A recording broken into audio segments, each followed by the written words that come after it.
اللہ کے حبیب علیہ الصلوۃ والسلام ارشاد فرمایا ہے کہ عرفہ کے دن روزہ رکھو.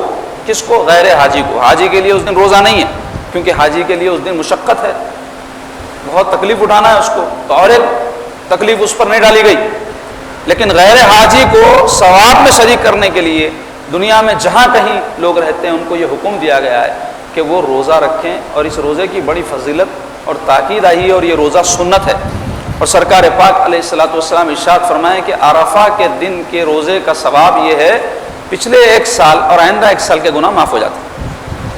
یعنی 2 سال کے گناہوں کے معافی کی بشارت ہے عرفہ کا روزے رکھنے والے کے لیے، اور اس کا اہتمام ہم کو کرنا چاہیے. اور اس سال ہمارے یہاں جو چاند کے تواریخ ہے، ہمارے احکام سارے اس کے مطابق ہوں گے.